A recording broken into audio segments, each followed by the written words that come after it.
Hello my lovely gamers, my name is Jonal and today we are finally taking a look at the Q&A since I got question like, oh Jonal, why are you not posting the Q&As? I'm posting the fucking Q&A, okay? Be happy about it. Anyway, there was a lot of really good questions. There was also some really offensive ones, such as I got one from my Discord server that said, Jonal, do you need healing? And I find that very offensive because, as some of you know, I sexually identify as a dragon blade. And question like that is just unnecessary, guys, and it's really childish, and I think that people should really withstand from asking such questions when they know I'm being serious about this Q&A and the YouTube thing. So besides that, guys, let's just jump right into the proper questions. And question number one is, do you and your competitive team talk a lot in game?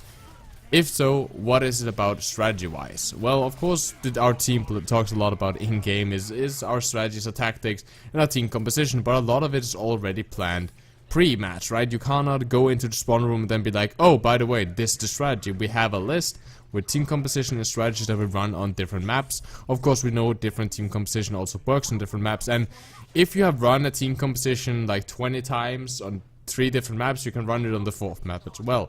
It's a lot about individual skill understanding, but it's a lot about strategy, and of course when we're in the entire fight, it's a lot about like focus call, position calls, ultimate calls. What are we going? Are we going forward, backwards, right side? What are we going? Are we doing high ground control now? We're doing point control, right? Normally stuff like that. Question number 2 is, did you play any video games before Overwatch?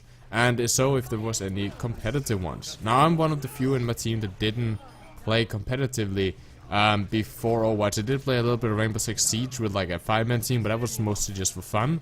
I played a shit ton of Battlefield 4, and I also played a lot of Crisis 3 actually, even though I know that a lot of people didn't do that. Titanfall 1 of course, and then I played a lot of like PlayStation 2 before, and a lot of MMORPGs. The list goes on with games that I've been playing: Battlefield 3, Battlefield 2, Battlefield 1942, and stuff like that. Some of the older COD games, Modern Warfare 2 of course, like everyone else. But in general, you know, just overall the standard games that most people have played. But I know that, you know, people like Legal are my main DPS on the team. He played competitively Team Fortress 2. And I know also Hake, our main healer, played competitively Counter-Strike before he went on the team. So compared to those, no, I haven't really played anything competitively before I started Overwatch. Question number 3, and this was actually requested like way more than like stuff about me. What is your favorite Genji skin? Good question. I really like the carbon fiber, the neon, the chrome one if you're gold weapons on those. And you know, most of the event skins I think is really cool. But there's always like some stuff that I don't like about them, and for example Unigenji, I don't like playing that skin with gold weapons on because I feel like you're tossing like butter shurikens at him instead of gold shurikens, because I think it looks weird. So like those I can't play with just because of that.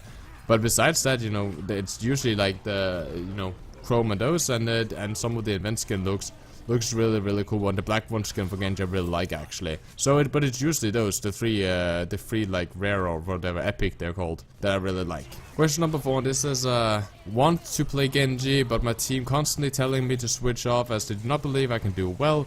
What do I tell them, since Genji does not solo carry often and requires the team to push in? Well, I've always said that in competitive, and I do believe this in competitive, if you play on a 6-man team and they tell you to swap, you might want to listen to them or get a new team. But in general, Genji can actually carry to a certain extent, and yeah, but everyone needs a team to push in. To one extent, you know, you can't 1v6 the entire enemy team, so I don't find that as, you know, an argument. What I usually tell them is, you know, I'm gonna swap if this doesn't work. A lot of people don't believe in it, and if they don't believe in it, then it's kind of like, okay, I'm gonna play this anyway. And I know that's a really bad attitude, but like if you think that Genji is the best pick and this is your best hero and this is the best I can do on this map, I cannot do better on any of these, then you can either A, learn other heroes, like I can play most heroes in the entire game, or you can just be like, you know, I'm gonna play Genji right now. Let's stay positive, let's do this, guys, right? And in general, being positive off the bat, talking to your team, being positive with them when you join the game and stuff like, hey guys, how are you doing? Can we do this, right? Like having a good conversation with them usually turns up the mood, and the people doesn't complain that whole lot compared to if you're just silent, then people normally would just start hating on you. Question number 5, this I get actually a lot. What's your main? And I'm a flex DPS player on my team, meaning I play as good as everything, right? I don't play the heroes that are insta-locked, so I don't play support because we have support players that. I do play tanks, but I don't play Reinhardt, and I rarely play Winston, right? But in general, that, you know, I play most heroes. I don't play Widowmaker and McCree because we have a god on those two. So in general, I play everything. But if there's like one hero in total that I have the most games on, it is Genji. That is my main and my projectile hero main, meaning that I usually play a lot of Genji and a lot of hand. So these two are two heroes that need a lot of time to master, and therefore I dedicate a lot of time to become really good with these, since my team needs a player that can do that. But besides that, I can play really anything, which is the good thing about me. I can also play supports and play most tanks, even though I don't do it on my team. Question number 6. Sense and DPI. I've said this numerous times in the comments. I use 7 in game, and then I use 400 DPI. Very low sensitivity. But don't copy my sensitivity, because it's really weird to get used to. I play with it because I'm used to it, but because I have so low sensitivity, stuff like rotating and spinning around and flicking and stuff like that can be really weird. So you really want to check out maybe some higher sensitivity and not go as low as what I have. But that's what I run with at the moment, and I have been running with for quite a while. Question number 9. How do you increase MMR and SR at the same time and get out of elo hell like platinum and gold? Essentially improve. Like, watch yourself, watch every time you die, ask why did I die, and never blame your team. If you blame your team, you're never gonna improve. It's all about finding out what could you have done better, and that can be a hero swap, that can be you aiming better, that can be your better positioning, better ult usage, better communication. That's the only way. The only way to increase your MMR is to play better, become a better player, have better aim, more headshot, more DPS output, more healing, more shield blocks, right? Better positioning, better coordination, stuff like that. And that's also how you win game. If you increase your MMR, you're gonna increase your SR, because you're gonna win games more often. And that's really the only thing I have. And as always, which I said about competitive, is that the only way to get good at competitive and increase your rank and hit the rank that you want, go up from gold to platinum, platinum, diamond, diamond master, master, grandmaster, is to play and play and play and play and play and play and play. That's the only way to do it. You gotta grind that shit, right? Because some days it's just chaos. Some days you cannot gain a shit. Maybe then you should stop early, try again the next day, and maybe you come in a week or something where, you know, you're just losing and it's not working and everything is broken, and you analyze yourself and you don't understand why you're losing. Then you submit a coaching video or whatever, or you're just like, okay, I'm just gonna continue to play and play and play, and don't care. You must never care about the match. You must be invested, like, I'm gonna do my very best and all that shit. But if you it's like, oh fuck, we have this hand zone, why do we have a hand zone, right, then you're gonna tilt, then you're gonna play worse. If you get irritated at the game, at the match, at in general competitive, then you're gonna play way worse than if you just come and be like, ah, that was a good game, you know, I did my best, I increased, I improved. Even though we lost, I improved my aim, I've improved my position, I gained knowledge, I learned something new. So next match I'll do even better, and next match I'll do better and better and better, and just continue to have that positive and good attitude. That's the only way to do it, in my opinion. And now comes a really long question, which essentially just is shortened down, that someone who just started Overwatch, what should they focus on? Should they focus on aim? Should they focus on mechanical skills or game sense?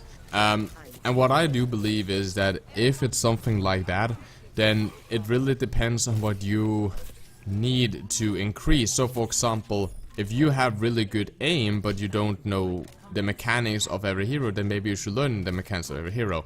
Now this guy that submitted this said that he was in high silver, meaning that probably your aim isn't that great, and it's an FPS game. If you play aim characters, you play anyone really that requires aim, so stuff like McCree, Soldier, Genji, Hanzo, Widowmaker, right, stuff that require aim, you should make sure that your aim is fairly good. The better aim, the better kills you can get.